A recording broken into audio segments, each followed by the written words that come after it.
January 17, 1944. A bitter wind swept across the frozen fields of northern Italy, carrying with it the distant rumble of artillery. The air was thick with smoke and the acrid scent of gunpowder. Snow clung stubbornly to the mud, turning every step into a struggle. In the shadows of a shattered farmhouse, a lone soldier crouched, his uniform torn, hands trembling from cold and adrenaline. He had been captured just hours before. Surrounded by German troops, their rifles trained on him, he forced a calm smile across his face. It was a small act of defiance, a flicker of humanity in a world gone mad. Around him, the Germans barked orders, their boots crunching over the frozen earth. Yet, beneath the tension, a dangerous opportunity lingered, one that could change everything in a heartbeat. This was no ordinary day on the front. The war in Italy had reached a fever pitch. Allied forces were pushing north, German defenses stiff, and every engagement was a deadly gamble. For one soldier, captured but not broken, the line between life and death was measured not in hours, but in seconds. The snow fell quietly over the battlefield, masking the chaos beneath. And in that fragile silence, a single smile would set in motion a sequence of events that no one present would ever forget. By early 1944, the Italian campaign had become a grinding, relentless conflict. The Allies, having landed at Salerno the previous September, were pushing northward with cautious determination.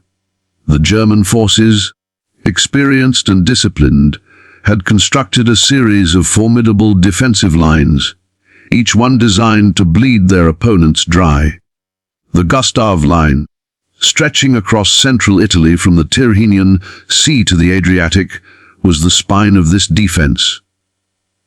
In the rugged hills and valleys, small towns and crumbling villages had become killing grounds, each street and farmhouse a potential trap. Northern Italy, in January, was a landscape of cold grey skies and frostbitten ground. Supply lines were stretched thin. Soldiers on both sides faced not only the enemy, but the harshness of winter itself.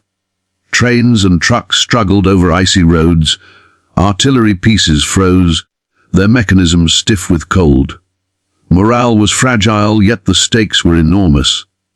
Each advance, each defensive stand, had the potential to influence the broader course of the war. The Allied advance had brought the 34th Infantry Division, a unit hardened by years of combat, into a network of small German-held positions. Patrols moved cautiously, scanning for ambushes, mines, and snipers. One such patrol, a squad of US soldiers, found themselves moving through the outskirts of a village heavily occupied by a German infantry company. Intelligence suggested the Germans were undermanned, yet well prepared, with machine gun nests and mortars covering every approach. For the German troops, the situation was equally tense. They were acutely aware of the Allies' slow but steady push northward. Every engagement meant the loss of men, ammunition, and territory. Yet their orders were clear: hold the line at all costs, delay the enemy, and buy time for reinforcements. Discipline was strict, hesitation was punished. Capturing enemy soldiers was both a strategic objective and a test of control. It was in this environment that one American soldier found himself separated from his unit. Skirmishes had forced small groups into fragmented positions, and as he attempted to regroup, a sudden German patrol descended upon him.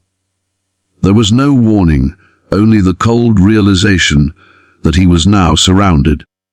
The moment was fleeting, yet it carried the weight of life and death.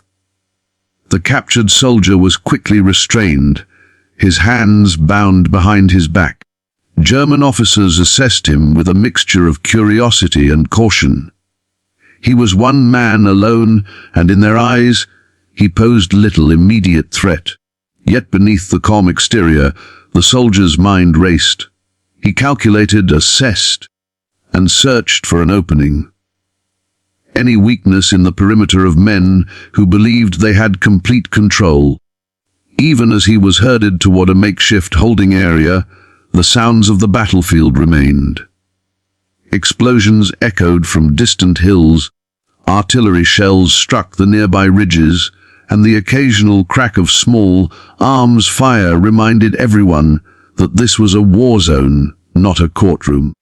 For the Germans, this capture was routine. For the soldier, it was a moment that demanded vigilance, courage, and an almost preternatural sense of timing. The stage was set. The enemy was confident, the surroundings perilous, and the tension in the air palpable.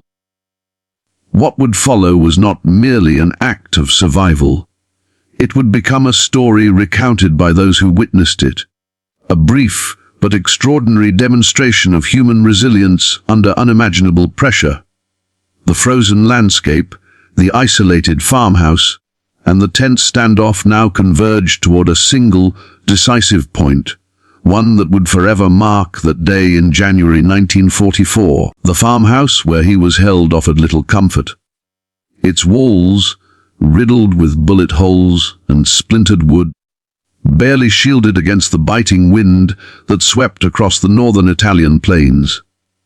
Inside, German soldiers moved methodically, checking weapons, counting ammunition, and exchanging terse orders in clipped German. The captured American soldier remained silent, his eyes scanning the room, memorizing the positions of men, rifles, and exits. Every detail mattered. This was a microcosm of the wider Italian campaign. German units, though outnumbered in some sectors, relied on discipline, terrain, and intelligence to offset Allied numerical advantage. Patrols like the one that captured him operated with caution, but often underestimated a solitary, determined enemy. Such miscalculations, history had shown, could prove fatal. Outside, the bitter winter sun cast long shadows across the snow-covered fields. The distant rumble of artillery was constant, a grim soundtrack to the human drama unfolding within the farmhouse. Each German soldier believed themselves in control. They had secured a prisoner, neutralized a threat, and expected routine to follow. Yet war was never entirely predictable. Even the most rigid structure could unravel in a moment of split-second decisions. The captured soldier had already been briefed in his own mind on possible strategies. Years of training, coupled with battlefield experience, had honed his instincts. He knew the Germans' likely response patterns, overconfidence when facing a lone prisoner, reliance on perimeter security, and the mechanical procedures for moving and restraining captives. These patterns became his map. Every glance, every twitch of a rifle, every shouted order provided information. It was not mere luck that would dictate what happened next, but observation, timing, and the ability to act decisively under pressure. Reports from similar encounters had shown that lone prisoners rarely posed a real threat. Yet, in the chaos of war, one man with presence of mind and an opportunity could disrupt that expectation entirely. By late afternoon, the farmhouse had become a tableau of tension. The Germans had relaxed slightly, chatting among themselves, some leaning against the walls or cleaning weapons. The prisoner's smile, subtle but perceptible, went unnoticed. Outside, snowflakes drifted silently, contrasting with the violence that had already scarred the surrounding fields.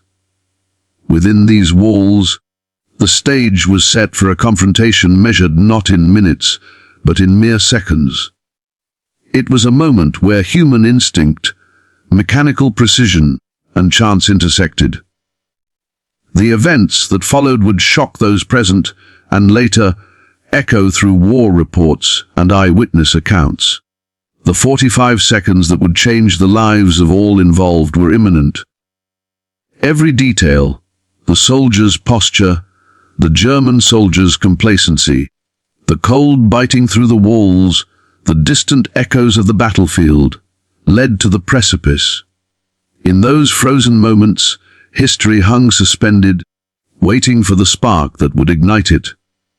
Human perspective, war reduces people to raw instincts, yet it also magnifies courage in the smallest gestures.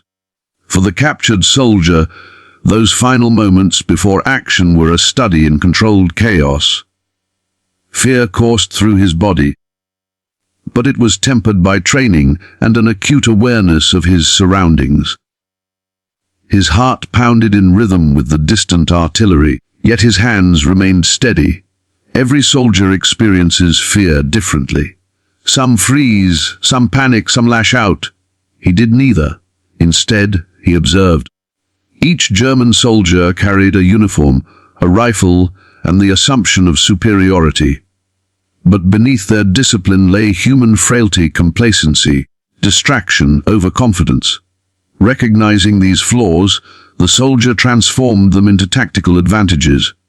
His smile, initially a fleeting gesture of defiance, carried weight beyond the moment. It unsettled his captors, created uncertainty, and, perhaps most importantly, asserted psychological control. In those frozen seconds, he reclaimed agency in a situation designed to strip him of it. Witnesses later noted the calm intensity in his eyes, a silence louder than gunfire. It was a reminder that war is not only fought with weapons but with the mind. Tactical perspective. From a tactical standpoint, this scenario was a textbook demonstration of opportunity exploitation.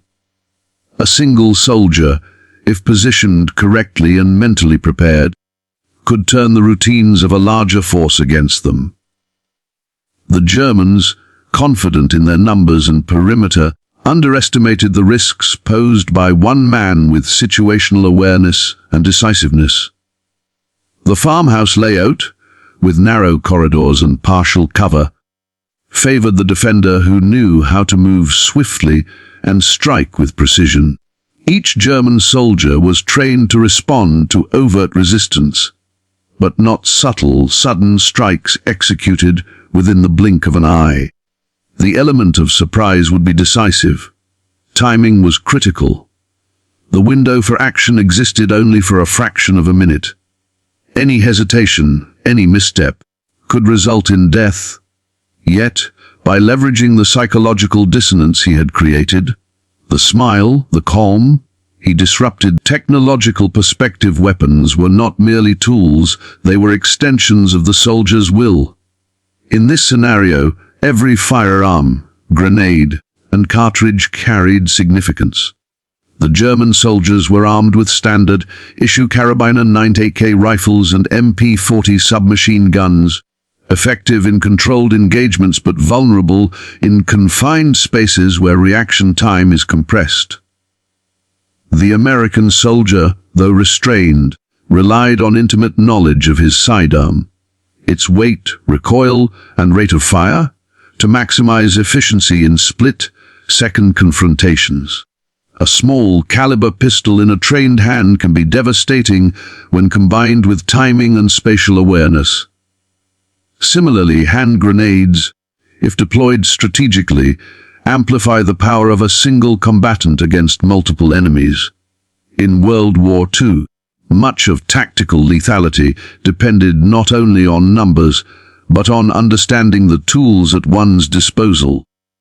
This event underscored the principle that technological familiarity, when paired with courage and planning, can invert expectations, allowing one soldier to challenge a force many times larger.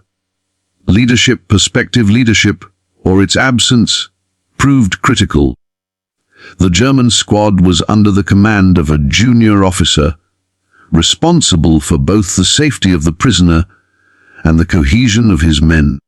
Orders were precise, rehearsed, and rigid, leaving little room for improvisation.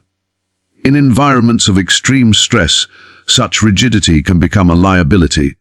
The officer's confidence in the soldier's incapacity contributed to a fleeting but deadly lapse in vigilance. Conversely, leadership manifests differently in moments of crisis for those facing capture.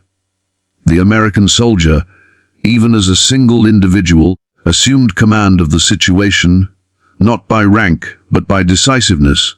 Leadership here meant mental acuity, patience, and timing. The ability to seize initiative, to act while the enemy hesitated, reflects a core tenet of military strategy. The most effective leaders often emerge not from authority alone, but from the capacity to act under pressure. Moral perspective. The moral dimension of combat is often overlooked in recountings of extraordinary feats. While the act of killing 21 soldiers in 45 seconds is striking, it is also a somber reminder of war's brutality. Each life lost was a human life, trained, indoctrinated, fearful, and vulnerable.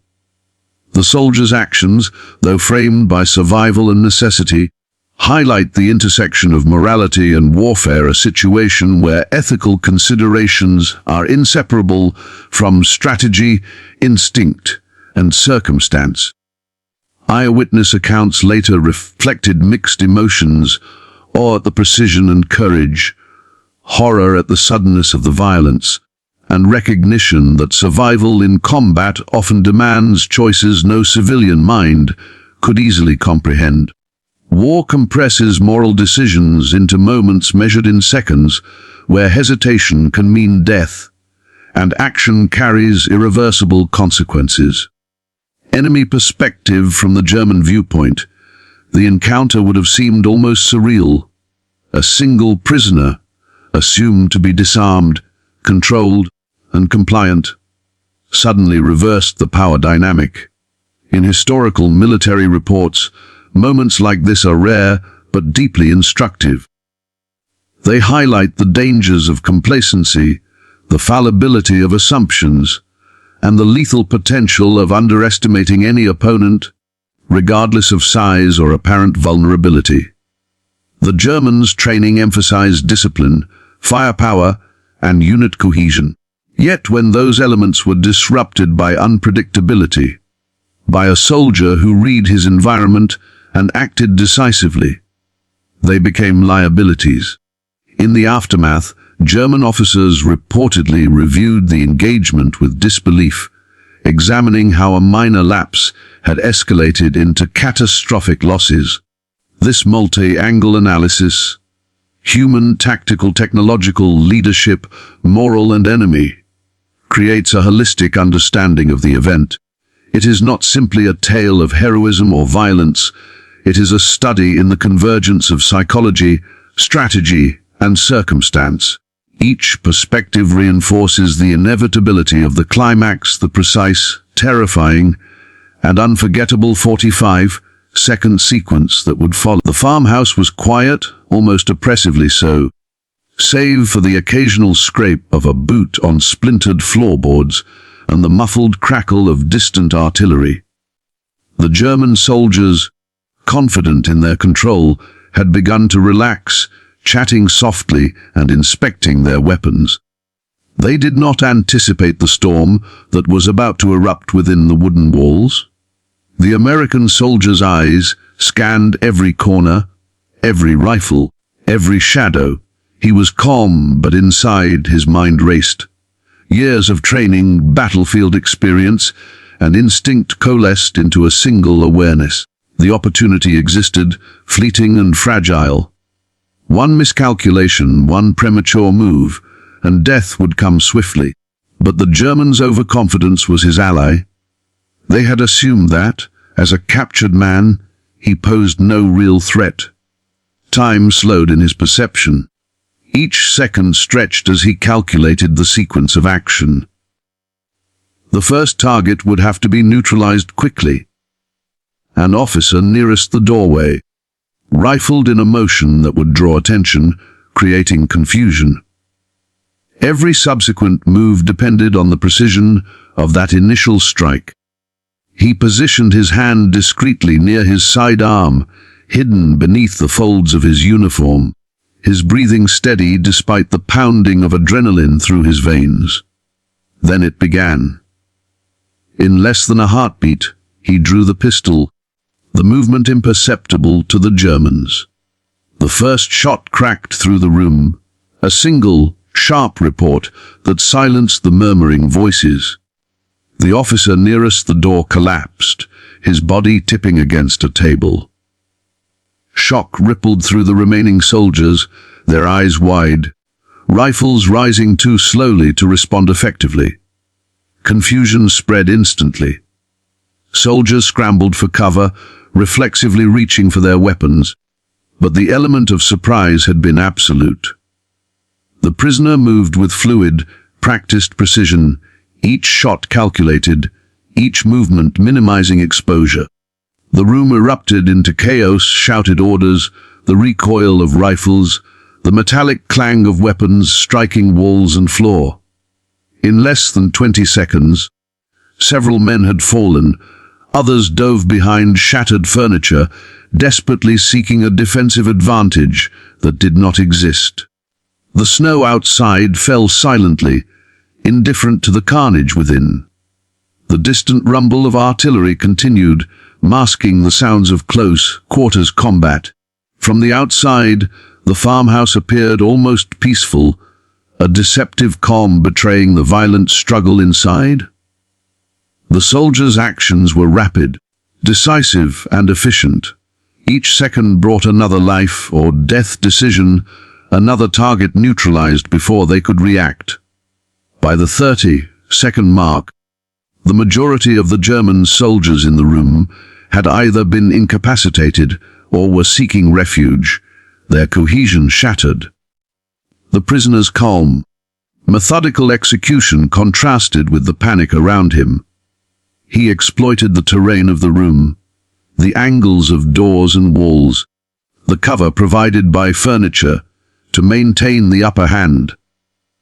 What had begun as a tense standoff had become a lethal bullet, each movement choreographed by instinct and experience. The remaining Germans attempted to regroup, but the shock of the opening moments had left them vulnerable.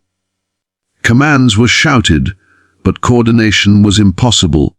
The prisoner's presence dominated the space, turning what had been a controlled capture into an uncontrollable nightmare. By the 45th second, 21 soldiers lay incapacitated or dead, the room eerily silent, except for the soft hiss of his breathing and the faint echo of the last discharged cartridge. In the span of less than a minute, the balance of power had inverted entirely. The captured soldier, once helpless and restrained, now commanded the situation, his actions a testament to human resilience under extreme pressure. Outside, the snow continued to fall, covering the footprints and the chaos, a silent witness to the extraordinary sequence that had just occurred. The scene now shifts to the aftermath, the immediate consequences of those 45 seconds, and how this single act reverberated across both sides. The farmhouse settled into a tense, suffocating silence once the last shot rang out. Smoke from discharged rifles hung in the cold air, mingling with the acrid scent of cordite. The snow outside, falling steadily, did little to mask the carnage inside. 21 German soldiers lay incapacitated or dead, a stark testament to the prisoner's lethal efficiency. The man who had been moments earlier restrained, powerless, now stood at the epicenter of chaos, surveying the aftermath with an almost surreal clarity. Outside the building, distant Allied artillery fire continued its relentless hammering, oblivious to the small, decisive event that had just unfolded. Yet within the walls, history had shifted in 45 seconds. Every soldier, every movement, every strategic calculation had been appended. The farmhouse, once a symbol of German control, had become a tomb of hubris. Officers would later report that this was not merely a failure of vigilance. It was a collapse of expectation, a rare instance where discipline and numerical advantage could not withstand speed, precision, and human instinct. The survivor's instincts remained razor-sharp.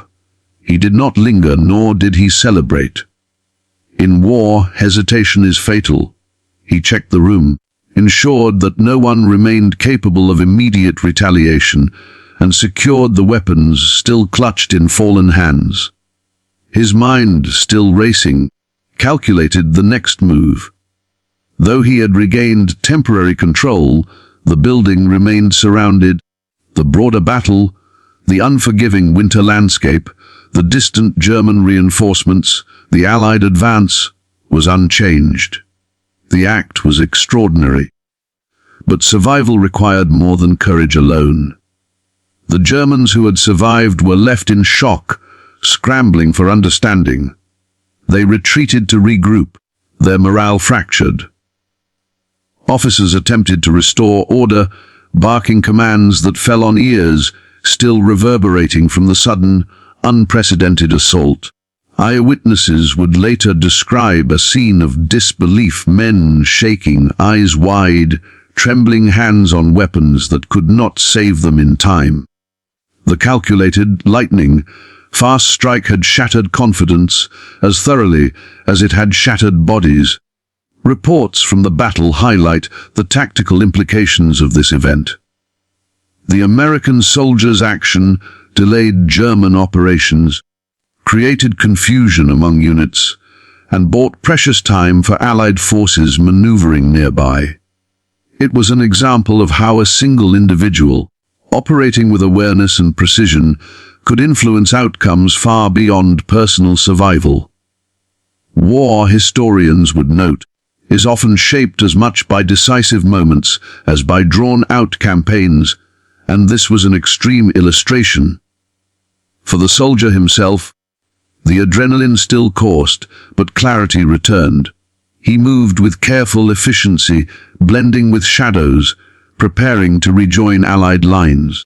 The farmhouse, a place of imprisonment mere minutes earlier, now stood as a silent witness to human capability under unimaginable pressure.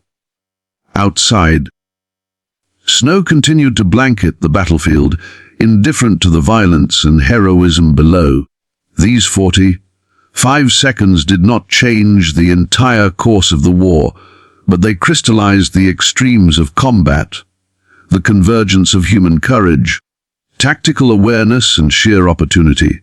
From every angle, human, technological, tactical, moral, and enemy perspective, the sequence was extraordinary, and the consequences, both immediate and longer term, would ripple across units, reports, and the memory of those who survived to tell the tale.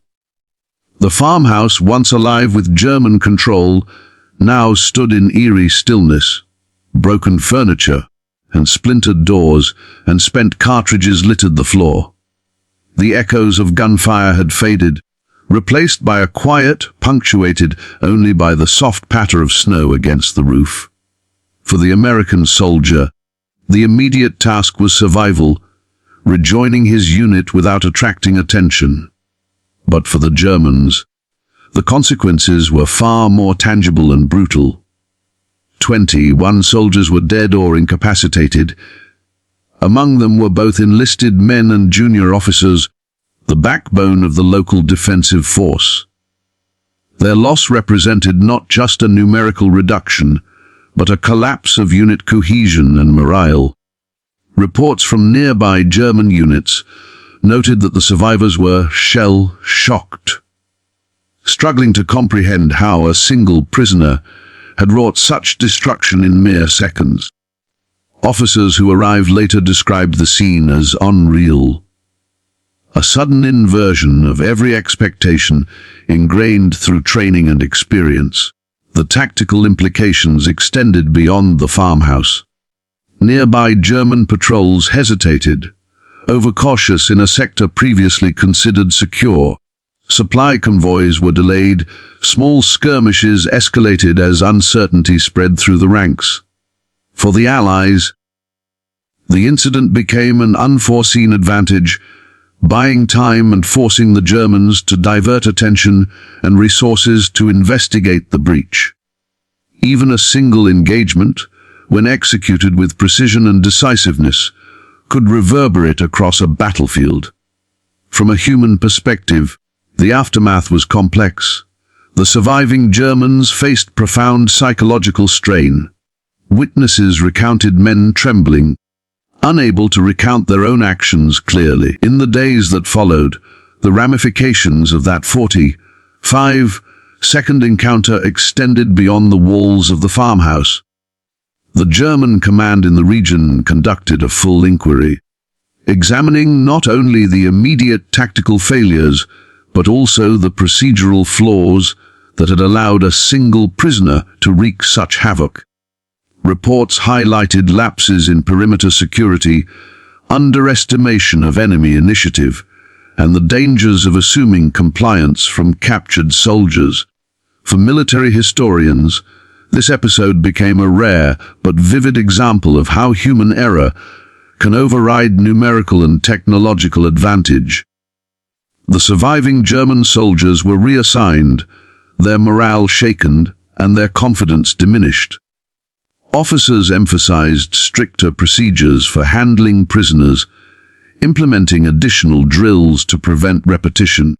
Yet the psychological scars were evident. Fear, hesitation, and mistrust became commonplace in units that had once prided themselves on discipline.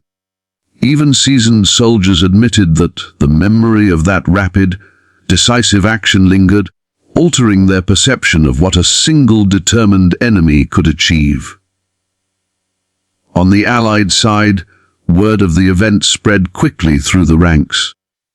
The soldiers' fellow unit members, initially unaware of the extraordinary turn of events, were stunned to learn of the outcome. Reports circulated in unit logs, and his action was lauded as a rare demonstration of courage and ingenuity under extreme pressure. Commanders noted that his decisiveness had created a brief but critical disruption in German defensive operations, indirectly aiding the broader Allied advance. While the war continued unabated, this isolated episode exemplified the unpredictable dynamics that could shape small engagements and, by extension, campaigns. Casualty reports, verified by both sides, confirmed the numbers 21 Germans neutralized, no Allied casualties in that specific engagement.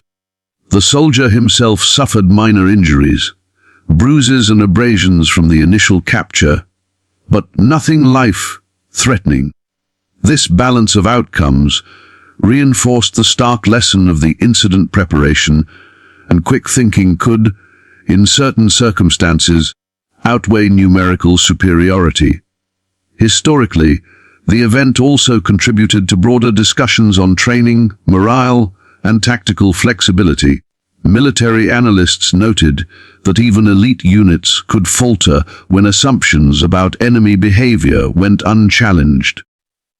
The farmhouse incident became a reference point for understanding the limits of rigid discipline and the necessity of adaptive thinking in fluid combat situations.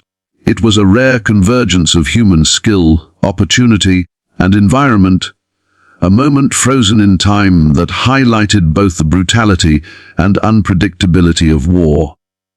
As winter continued its grip over northern Italy, the battlefield moved on, yet the farmhouse remained a silent testament to that day. The snow-covered footprints, spent cartridges, and splintered wood, but it could not erase the impact of those 45 seconds. For the soldier, survival was now intertwined with reflection, the realization that courage, decisiveness, and understanding of human and tactical dynamics had saved him, and turned the tide, if only briefly. 45 seconds, less than a minute, had altered the course of a small corner of the Italian front, yet its significance extends far beyond numbers and casualties. In that frozen farmhouse, one soldier demonstrated a timeless truth of warfare: courage, awareness and decisiveness can defy expectation. War is often measured in strategies, battalions, and artillery barrages, but it is ultimately human action, split-second decisions under extreme pressure, that shapes outcomes in ways no plan can fully predict. The incident underscores the fragility of assumptions. The German soldiers, confident in their control, were undone not by superior firepower or cunning strategy, but by the unpredictability of human instinct. Conversely, the captured soldiers' presence of mind transformed a moment of vulnerability into an extraordinary display of skill and resilience. It is a stark reminder that in war, the line between control and chaos is measured in seconds, and the smallest actor can wield influence far beyond their apparent capacity. Yet, beyond the tactical and heroic elements, there is a somber reflection. Every life lost in those 45 seconds was a human being, trained, scared, and caught in the machinery of war. The event exemplifies not only courage, but the tragic calculus of combat, where survival and action collide with mortality. It compels us to recognize the human cost of conflict, even amid acts that might otherwise be celebrated for bravery or skill. Historically, the farmhouse incident illustrates lessons in psychology, leadership, and military science. It serves as a case study in vigilance, preparation, and the consequences of underestimating the individual. But above all, it is a testament to human resilience. The capacity to remain composed under extreme stress, to act decisively when